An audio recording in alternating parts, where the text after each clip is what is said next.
Almost 20 years in business, important achievements, but above all, the story of Parmigiano Reggiano with the introduction of the red-pied cow.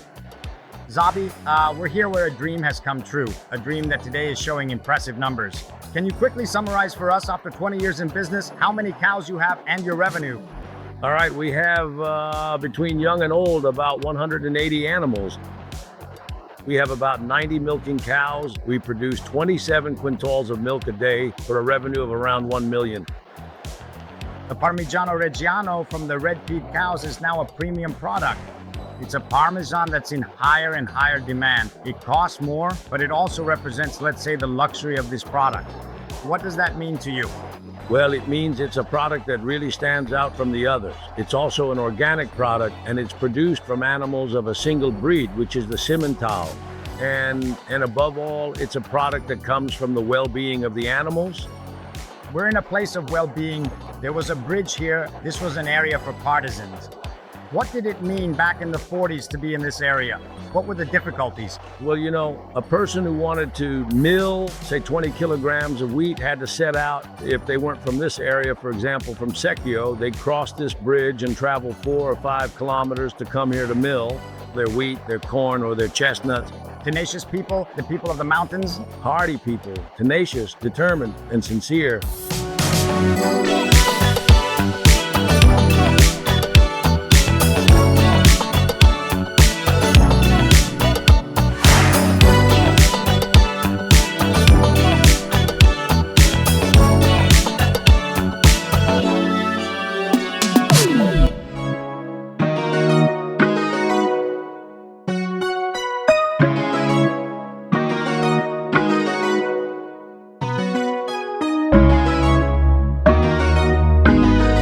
So there's a lot of talk about animal welfare, but this concept that in 2025, let's say, is on everyone's lips.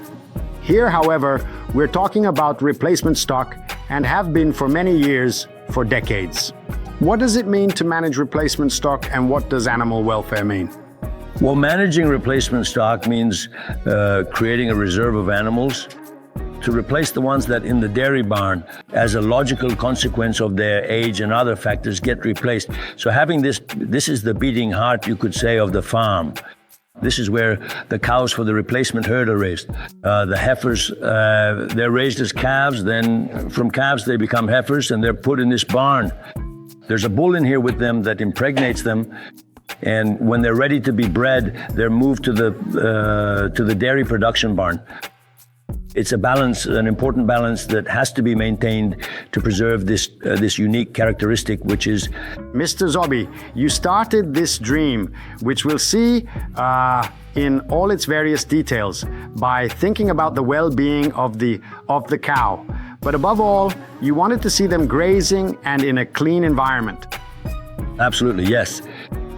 I mean, even the choice of the animals was made by looking at the animal from an aesthetic point of view. For me, it's very important that the animal is clean, that the animal is nice and round, that things like a pile of bones, I don't like that. So even at the expense of what the productivity of the animal itself might be.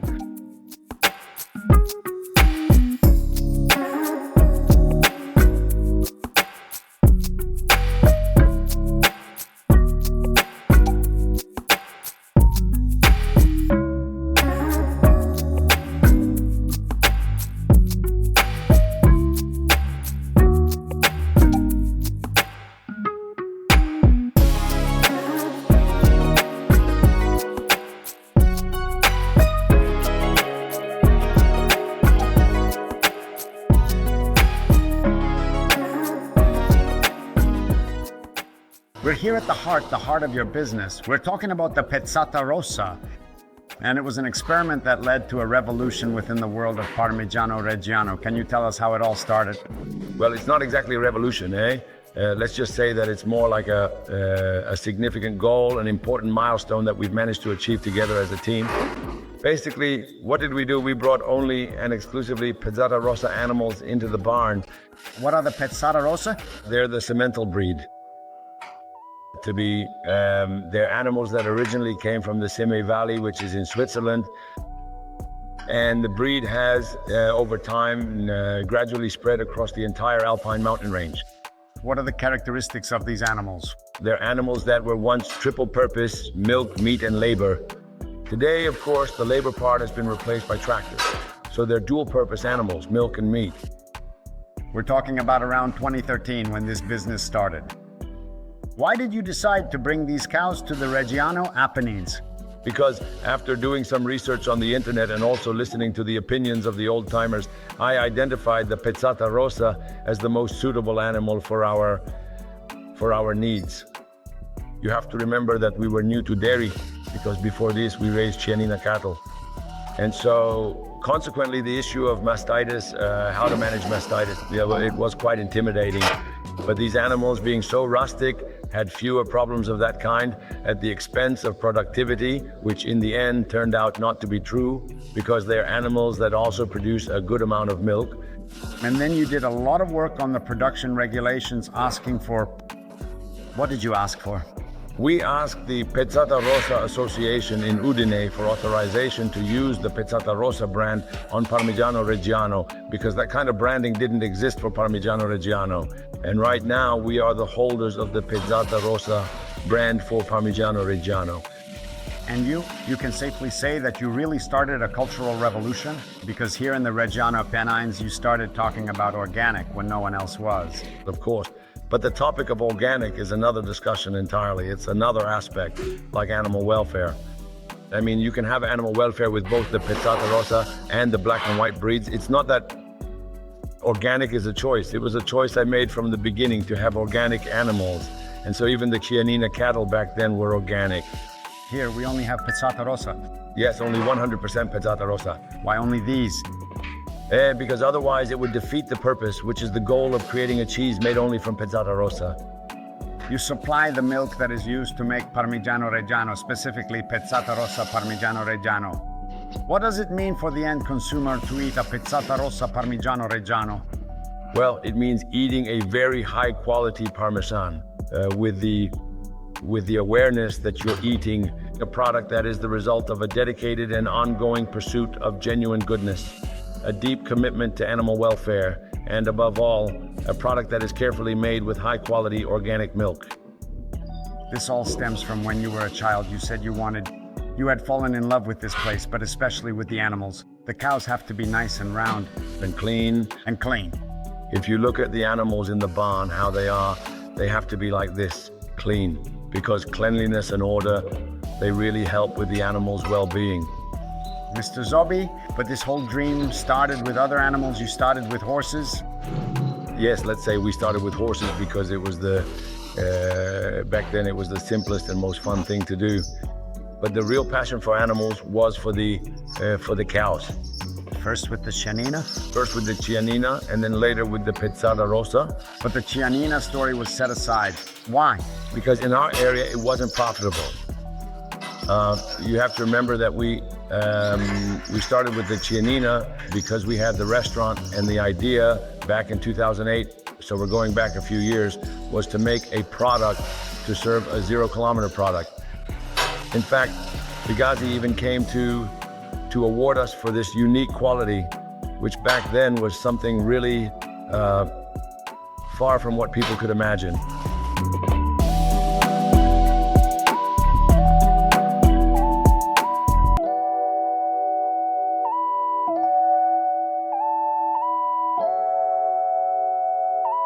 A completely independent facility. What does that mean? It means that we have our own aqueduct. It was an old one that used to serve the town of Bedonia, but the local population abandoned it. It was decommissioned, so I restored it. And so we use our own water, and for electricity, we have 2 photovoltaic systems and a biogas plant. So this is the land where you set your sights on making this great dream a reality, a dream that's coming true, where you've spoken about animal welfare, but also your staff. They need to work in an environment that is absolutely perfect, especially them, especially the staff, even more than the animals. The animals are important, but the people are especially important. Because all of this has certainly taken a lot of hard work Having let's say, a barn on the plains is very different from having one in the mountains. What does that mean? It's a whole other thing. Here, we have to wrest every centimeter from nature. We have to fight against the land's instability. We have to fight against wolves, against deer, against the wild boars. It's a disaster, a total disaster. And then after fighting all those things, we have to arm ourselves with a lot of passion, a lot of strength to then go work in the fields, which are sometimes flat and other times they're on a slope. I mean, it's a bit of a mess. You've passed on to your business and your people. You wanted to put never give up right into its DNA. Why is that? Well, because especially in the mountains, and this goes back to what we were saying before, you can never give up. Because if you let up for even a moment, it's over. You can't get back the time you've lost. What have the mountains given you? Well, the mountains gave me character. They gave me the strength to say, come on, you can only get better from here. There was a period in this incredible story where you lived for 3 years, almost like a hermit here with your animals, doing a lot of thinking. What were you thinking about? What was the goal that you then set? Well, I thought that life was truly, in that moment, something precarious. You know, you're here today and tomorrow you're gone, especially because of the tragedy that I went through. And so I thought that I had to strengthen the positive aspects of my character even more to be able to overcome the challenges and also my own inexperience. Because, you know, I had always done a completely different job. It's true I'm the son of farmers, but I'd always had a completely different profession. So to immerse myself in a reality like that, it could have been dangerous. But instead, with the help of these young people who are as passionate as I am, maybe even more so, we've managed to achieve some interesting results. Do you have a supportive family, 2 sons who... Yes, absolutely. They're in love with it. That's the great, exactly. That's the credit goes to them, because it hasn't been easy over all these years, but now it's a huge satisfaction. What do you want to tell the people of Reggio and Italians to come here and discover? Well, to discover something natural, something that's a direct result of what you put in. If today you invest in terms of energy, in terms of yourself, you invest 10, and if you commit to the goal and have the character, you get that 10 back. And the 10 you get back in the mountains, in my opinion, is different from the 10 you get back on the plains. Very different.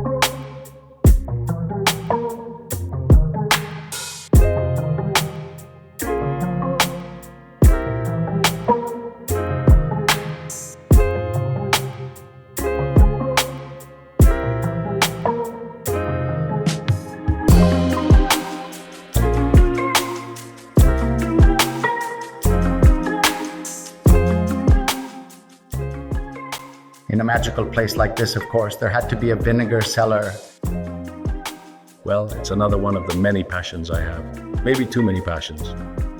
This one really doesn't take up much time because I don't know if you're familiar with the procedure for the. Yes.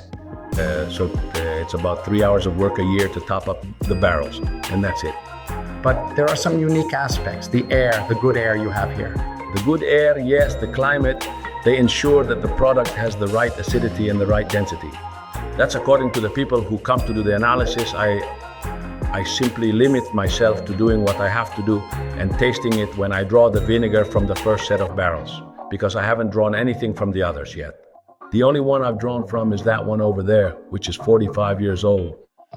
It's like we're at your personal amusement park of passions. Exactly.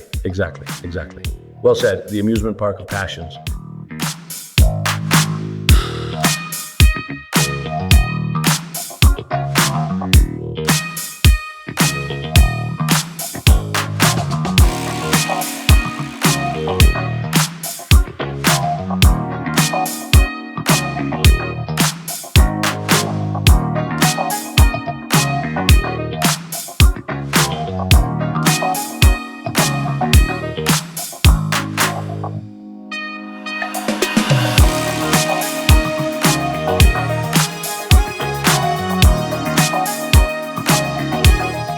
A dream come true.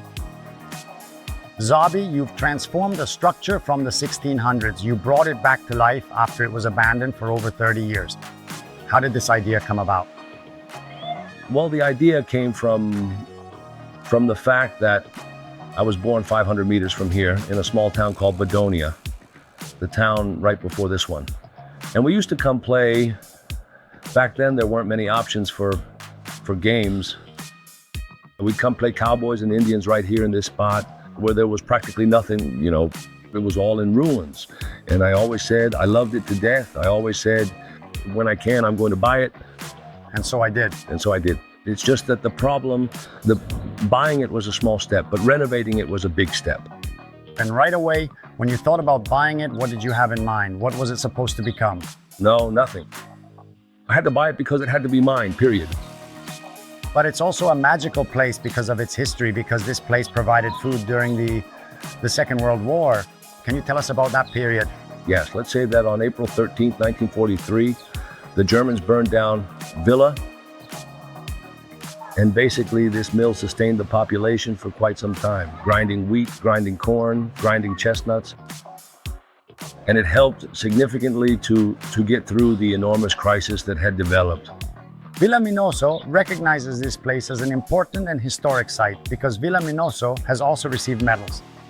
Yes, Villa Minoso received a silver medal for civil valor. I don't know if they recognize it. I don't think they recognize it as a place of historical value. Also because then, for one thing, it's easy to forget, isn't it, about things. But yes, I don't, right now, I've never thought about it being recognized as a place of historical value, and I don't even care if it is. But there are many anecdotes. It's said that the Americans even dropped things here. Of course. What happened? What happened was basically during the time when the Americans arrived, they would drop these canisters with provisions inside, with all sorts of things to give food to these people. But not just that, even treasures, some money. Even money. There's a story about a family that found a canister full of money, but those are just legends. The important thing is two partisans who left, they were here for the winter, let's say. They went up that way. There's a road that leads to a town called Costabona. Halfway there, the Germans were waiting and they mowed them down. Two partisans, and they had left from here. Let's start with the fact that today we're looking at a 4-star Airbnb in the heart of the Reggio Apennines. This is another dream come true, which every year gives many people the chance to stay here, not just from Emilia, but from all over the country and abroad. Of course, yes. Why this?